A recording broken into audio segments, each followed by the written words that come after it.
자기 존재에 대해서 확신이 없는 사람은 위기가 다가오게 되면은 당장 어떻게 해야 되나, 그래서 몹시 당황하게 됩니다.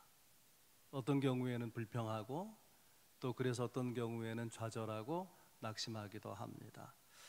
여러분은 여러분에 대한 확신, 여러분의 존재에 대한 확신이 있습니까? 어려운 일이 있고, 또 삶이 잘 풀리지 않고, 어떤 날은 눈이 붓도록 울고, 그래도 자고 일어나면 다시 괜찮아지고, 또 일어서야 되겠다, 그런 용기를 생기게 만드는 자기 존재에 대한 확신이 여러분 가운데 있습니까? 웨인 다이어라고 하는 심리학자가 그의 책 확신의 힘이라는 책에서 확신을 이렇게 말합니다. 확신은 생각을 현실로 바꾸는 힘이다. 생각하고 상상한 대로 삶은 이루어지는 것이다. 그러면서 그 확신을 현실로 바꾸기 위한 스킬 5가지를 말하는데요. 첫째는 이미 이루어진 것으로 상상하라. 둘째, 이미 이루어진 것처럼 느끼라. 세 번째, 이미 이루어진 것처럼 살라. 네 번째, 원하는 것에만 집중하라. 다섯 번째, 잠재의식 속으로 돌아가라. 그는 확신이 우리의 삶에 얼마나 놀라운 결과를 가져오는지 그 확신에 대해서 여러 가지로 강조합니다. 우리의 경험은 확신했지만 그래도 실패할 때가 있죠. 확신을 가지고 밀어붙인 일이기에 더 참담한 그런 비참한 결과를 마주하기도 합니다.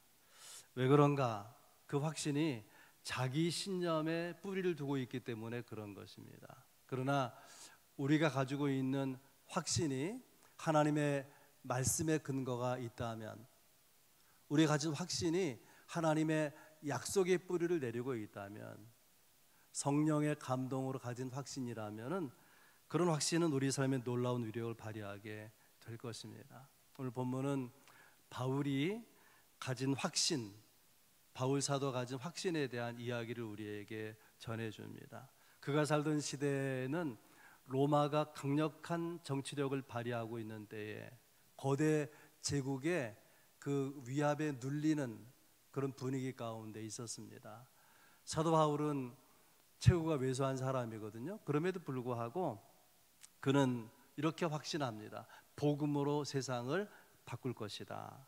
37절에 보면, 그러나 이 모든 일에 우리를 사랑하신 이로 말미암아 우리가 넉넉히 이기느니라. 넉넉히 이긴다는 확신, 복음으로 세계를 바꿀 것이라는 확신, 나를 향한 하나님의 계획은 반드시 이루어질 것이라고 하는 그런 확신을 가지고 있습니다. 우리가 사도 바울처럼 넉넉히 이기는 그런 삶을 살기 원한다면 우리가 가져야 될 확신은 어떤 것이 있는가 생각하면서 함께 은혜 나누기 원합니다.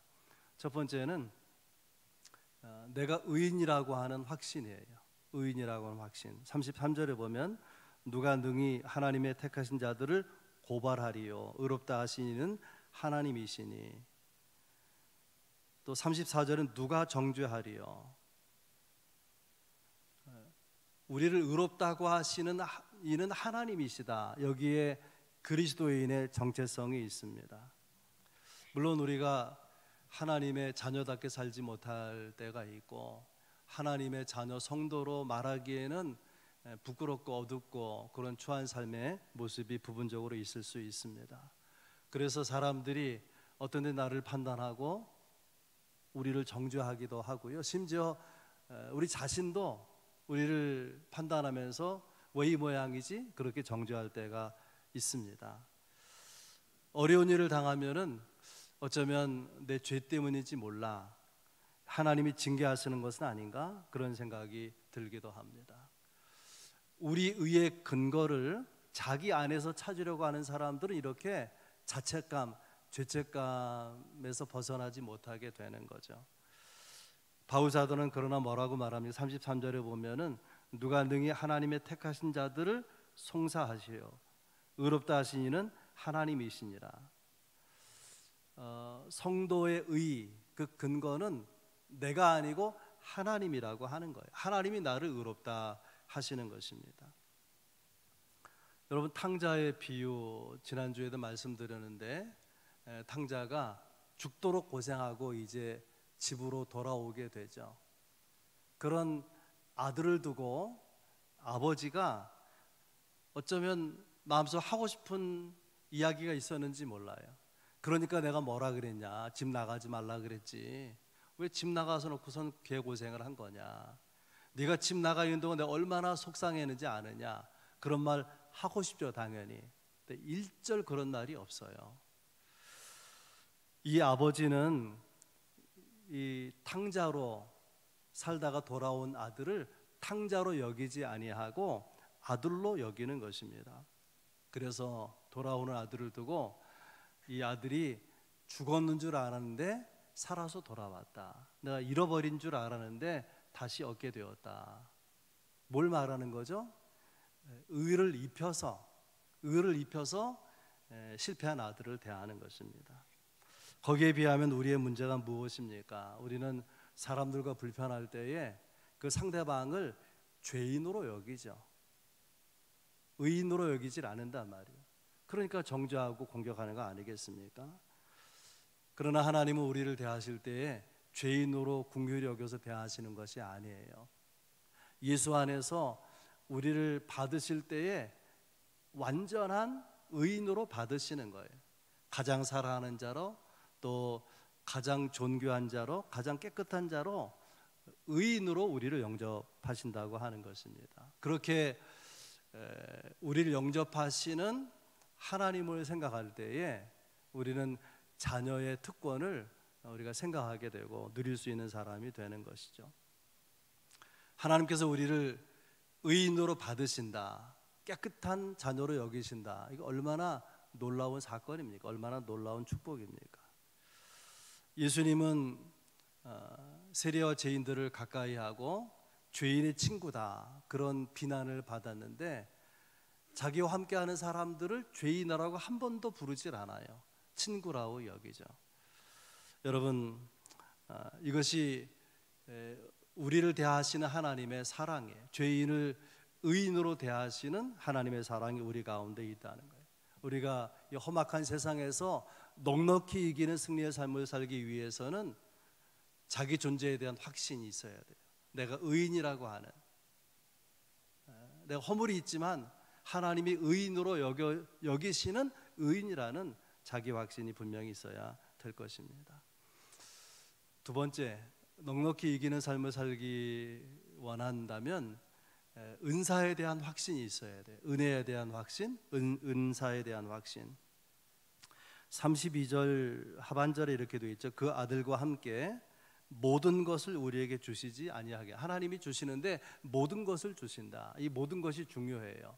이 안에는 우리가 먹는 것, 또 마시는 것, 입는 것, 필요한 모든 것이 이 안에 들어있지 않겠습니까?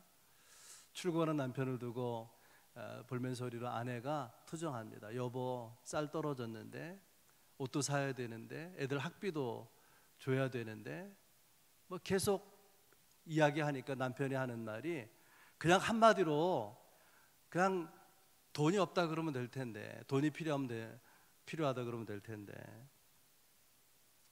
돈으로 모든 걸 다 살 수 있는 거 아닙니까? 여러분, 하나님에게 있어서 예수님은 하나밖에 없는 아들, 그걸 뭐라고 말하죠? 외아들. 그래서 하나님에게 예수님은 전부의 모든 것입니다. 하나님의 모든 것 되시는 그 아들 예수님을 우리 위해서 십자가에 내어주신, 이게 하나님의 사랑이죠. 32절 제가 다시 읽어보겠습니다. 자기 아들을 아끼지 아니하시고 우리 모든 사람 위하여 내주신 이가 어찌 그 아들과 함께 모든 것을 우리에게 주시지 아니하겠나. 이런 말이죠. 아들도 내주었는데 내가 무엇을 아끼겠느냐, 그런 말이죠.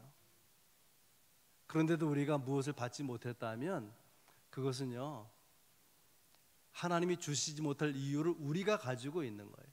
하나님은 아들도 주신 분인데 무엇을 아끼겠느냐? 여러분, 삶의 결핍을 느낄 때, 뭔가 답답하고 삶이 잘 풀려가지 않을 때에 다시 한번 주님의 십자가를 바라볼 수 있기를 바랍니다. 그 십자가는 아들을 주신 하나님을 생각나게 하는 거죠. 무엇이 아까워서 안 주시겠습니까? 이것을 깨닫는다면 우리가 어떤 삶의 불편을 느낄 때도 그것을 큰 문제로 여기지 않게 될 것입니다. 이 32절 끝에 주시지 아니하겠느냐, 이 표현이 원문으로 보면 굉장히 중요한 의미를 가지고 있어요. 주시지 않겠느냐, 주시지 않겠느냐. 카리세타이라고 하는 단어인데 이런 뜻이에요. 값을 받지 않고 선물로 준다, 그런 의미가 이 안에 있습니다. 그래서 영어 성경에 이 카리세타이, 이것을 번역할 때 뭐라고 말했냐면 freely 혹은 graciously give us all things, 모든 것을 우리에게 무료로 주신다, 은혜로 주신다, 그 말이죠. 하나님이 은혜로 주시는 선물, 그것을 한자 두 글자로 줄이면 은사죠. 은혜의 선물, 은사, 은혜 은자, 선물 사자. 그 은사에 대한 확신, 하나님이 내게 은사를 주셨다는 확신이 있으면 이길 수 있다는 거예요. 솔로몬은 여러분 아시는 것처럼 다윗의 아들인데 동시에 밧세바의 아들이죠. 다윗이 궁궐 지붕을 거닐다가 홀딱 벗고 목욕하는 한 유부녀를 보고 욕정이 발동해서 그 여자를 범하지 않습니까? 그렇게 해가지고 태어난 자식이 솔로몬이에요. 솔로몬은 불륜의 아들입니다. 하나님께서 이 불륜에 대한 징계로 그 둘 사이에 태어난 아들을 죽이십니다. 그 시름시 말타가 죽어요.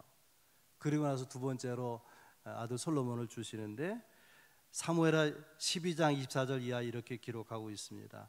다윗이 그 아내 밧세바를 위로하고 아들을 잃었단 말이죠. 그에게 들어가 그와 동침하였더니 그가 아들을 낳음에 그의 이름을 솔로몬이라 하니라. 그 다음이 중요해요. 여호와께서 그를 사랑하사 선지자 나단을 보내 그의 이름을 여디디아라 하시니 이는 여호와께서 사랑하셨기 때문이더라. 솔로몬의 또 다른 이름으로 주신 여디디아의 뜻은 사랑을 받는 자, 하나님께 사랑을 받는 자, 그런 뜻이 있어요. 모든 인생은 두 가지 이름이 있습니다. 하나는 솔로몬이고 또 하나는 여디디아예요. 은혜 받기 전에는 솔로몬이고 은혜 받은 후에 그는 여디디아입니다. 하나님은 여러분을 불러서 자녀를 삼으시고 여디디아로 세워 가시는 것이죠. 노틀담 성당의 오르가니스트에 대한 이야기인데요, 그가 너무나 훌륭하게 연주를 하니까 교회마다 그를 성당마다 초청을 해가지고 그의 연주를 듣는 거예요. 맹인이기 때문에 눈에 보이지 않잖아요. 그러나 교회마다 오르간이 달라요. 어떤 건 2단, 어떤 건 3단, 어떤 건 4단. 그 오르간의 음이 나게 하는 장치들이 작은 오르간은 장치가 간단하고 큰 오르간은 장치가 많단 말이죠. 그러면 그걸 설명합니다. 그러면 설명하는 대로 더듬어서 만져요. 건반을 만지고 그 버튼을 만지고, 그리고서는 이내 훌륭한 연주를 해내는 거예요. 그래서 사람들이 놀라서 어떻게 그렇게 연주를 잘하십니까? 그때에 그가 언제나 동일하게 대답하는 것은 저는 다른 것은 할 수 없으니까요. 눈이 안 보이니까 다른 건 못 하잖아요.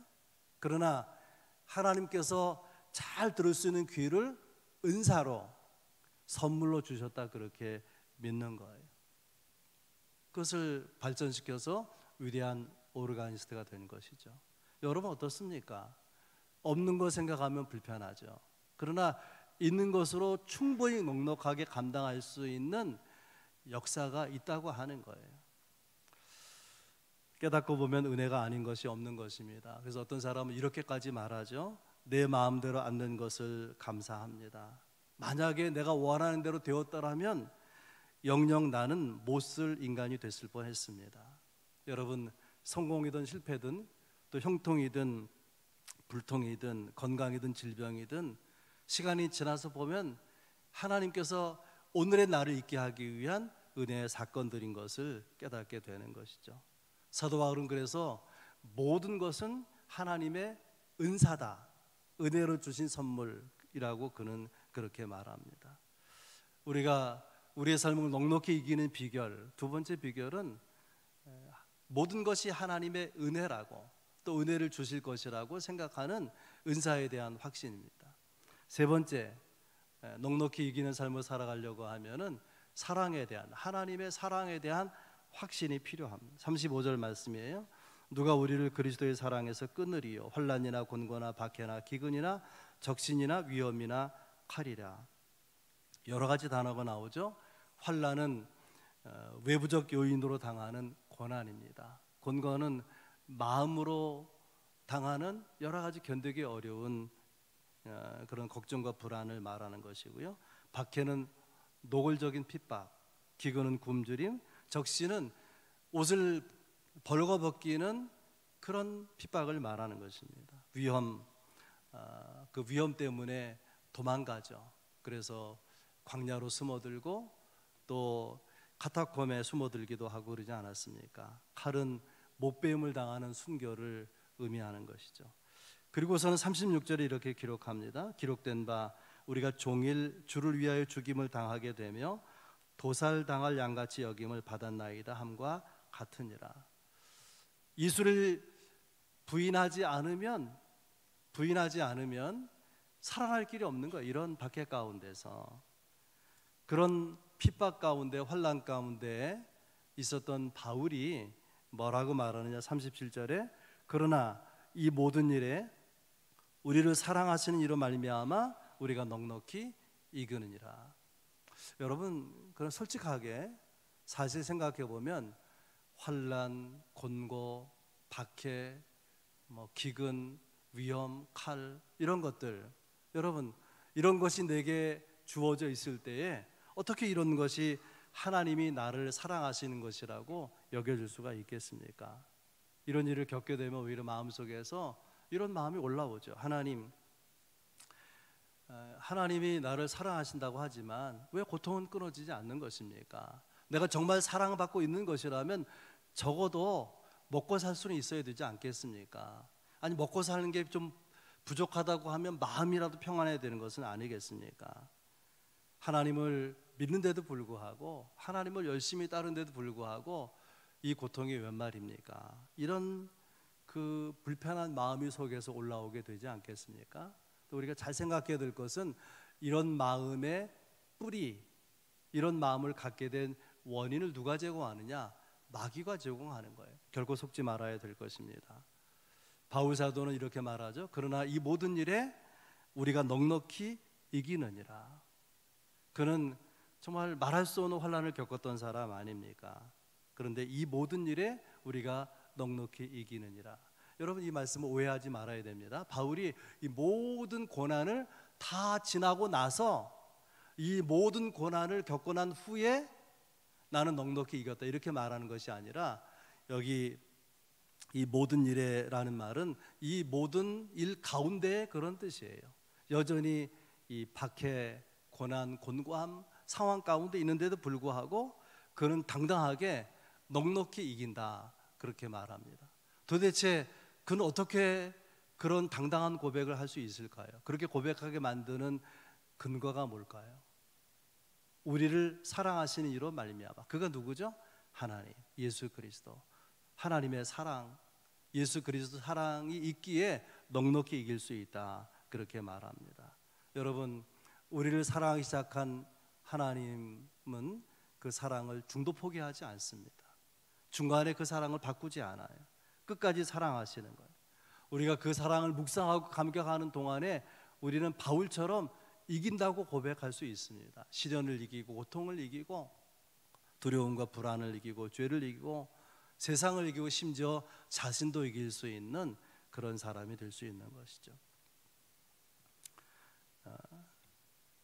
박보관 장로님에게 좋아하는 찬송을 물으면 항상 373장 고요한 바다로. 그 찬송가 2절에 이런 가사가 있어요.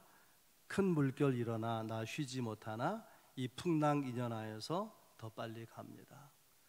바람이 거세게 불면 그러면 내 인생의 배가 표류하는 것처럼 불안을 느끼게 되죠. 근데 여러분 아십니까? 그래서 빨리 이 바람이 잦아들어야 되는데 이런 생각을 하고 있는 내게 오히려 그 풍랑을 인연해서 하나님 원하시는 목적지로 그 목표를 향해서 더 빨리 나아가게 하신다는 거예요. 바울 사도는 결론적으로 38절 39절에서 하나님의 사랑, 주님의 사랑에 대한 확신을 이렇게 고백합니다. 내가 확신하노니 사망이나 생명이나 천사들이나 권세자들이나 현재일이나 장래일이나 능력이나 높음이나 깊음이나 다른 어떤 피조물이라도 우리를 우리 주 그리스도 안에 있는 하나님의 사랑에서 끊을 수 없으리라. 이 하나하는 내용을 생각해 보면 사망과 생명, 사망이나 생명이나 이 말은 무슨 뜻이냐면은 내 생명이 사망으로 바뀔 것 같은 상황 가운데서도 하나님의 사랑에서 우리를 끊을 수 없다. 천사들이나 권세자들이나 영적인 존재들의 공격에도 하나님의 사랑은 내게서 끊어지지 않는다. 현재일이나 장래일이나 지금 경험하고 있는 일, 앞으로 경험하게 될지 모르는 어떤 어려운 일이 있다고 할지라도 그것 때문에 하나님의 사랑이 끊어지는 것은 아니다. 능력이나 높음이나 깊음이나 우리는 높은 곳에 대한 공포, 고소공포증 같이 깊은 곳에 떨어질지 모르는 그런 두려움을 가지고 있는 존재죠. 다른 어떤 피조물이라도 우리가 두려워하는 어떤 내용이나 어떤 다른 대상이나 그 어떤 것도 우리를 사랑하시는 하나님의 사랑에서 우리를 결코 끊을 수 없으리라. 바울 사도는 그렇게 고백합니다. 여러분은 바울처럼 나는 사랑받고 있다 그렇게 여기십니까? 그리고 그 사랑이 나를 숨쉬게 하고 나를 견디게 하고 나를 소망하게 하고 그 사랑이 있기에 사람들을 좀 더 너그럽게 대하는 그런 사랑이 여러분 안에서 경험되고 있습니까? 어떤 사람이 가장 불쌍한 사람인가 하면은 하나님의 사랑을 믿지 못하는 사람. 하나님이 나를 사랑하시는데 사랑하지 않는 것이 아니라 사랑하시는데 느껴지지 않는 사람이. 여러분 이렇게 하나님이 사랑을 하셔도 사랑을 보이셔도 느끼지 못하는 사람, 어떻게 하나님의 사랑을 그에게 보여줄 수가 있겠습니까? 하나님의 사랑의 극치는 십자가에 나타나지 않았습니까? 그러므로 하나님의 사랑이 잘 느껴지지 않을 때 여러분 십자가로 가까이 나오십시오. 십자가를 바라보시기를 바랍니다. 신학자 칼 바르트가 어느 대학에서 강연을 하고 끝내고 내려오는데 한 학생이 이렇게 질문했어요. 교수님, 제가 교수님 존경해서 교수님 쓴 여러 권의 책을 제가 읽었습니다. 너무나 놀라운 내용이었습니다. 그리고 교수님의 그 해박한 지식에 감탄할 따름입니다. 그런데 교수님 평생 연구하고 가르치고 하셨는데 그 교수님이 깨달은 교훈을 한마디로 저에게 말해줄 수 있겠습니까? 그래서 칼바르트 교수가 생각하고 이렇게 대답을 합니다. 어린 시절에 교회 학교 다닐 때 불렀던 찬송을 통해서 이렇게 말하는 거예요. Jesus loves me, Bible said so. 우리가 찬송가에 그런 거 있잖아요. 예수 사랑하심은, 날 사랑하심 어디에 써 있네? 성경에 써 있네. 하나님의 말씀이, 성경이 나에게 주님은 우리를 사랑한다고 그렇게 말한다고 하는 것입니다. 여러분 우리에게 많은 복잡한 문제가 있지만은 Jesus loves me, 그가 나를 사랑하신다는 이것만 분명하다면, 이것을 분명하게 붙잡고 있다면은 다른 모든 문제들은 그것은 안개같이 사라져버리게 될 것입니다. 그가 나를 사랑하신다고 하는, 하나님이 나를 사랑하신다고 하는 이것이 마스터키예요. 이것으로 다 열리는 거예요. 이것이 생명이고 이것이 삶을 이기는 능력인 것입니다. 바울은 이런 하나님의 사랑, 주님의 사랑을 깊이 경험하고 뭐라고 말하냐면 할 말이 없다는 거예요. 31절에 보면 그런즉 이 일에 대하여 우리가 무슨 말하리요. 다윗도 그렇게 고백하죠. 여호와는 나의 목자시니 내가 부족함이 없으리로다. 이 말의 의미는 더는 소원이 없습니다. 그런 말이에요.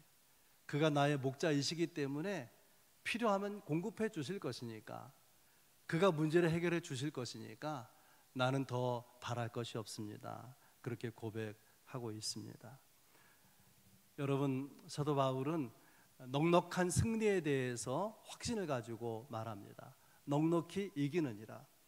우리 사도 바울처럼 넉넉히 이기는 삶을 살아가려고 하면 그가 가진 확신, 우리에게도 필요해요. 나는 의인이라고 하는, 죄인이지만 허물이 많지만 하나님이 의롭다고 인정하신 의인이라고 하는 확신, 내 과거의 삶도 은혜였지만 앞으로 미래의 삶도 은혜로 이끄시고 은혜를 선물로 주셔서 감당하게 하실 것이라고 하는 그 은사에 대한, 은혜의 선물에 대한 확신. 가장 중요한 것은 내 삶이 어떤 일을 만난다고 할지라도 하나님은 여전히 끝까지 내 삶의 승리가 이루어지도록 나를 사랑하신다고 하는 주님의 사랑에 대한 확신.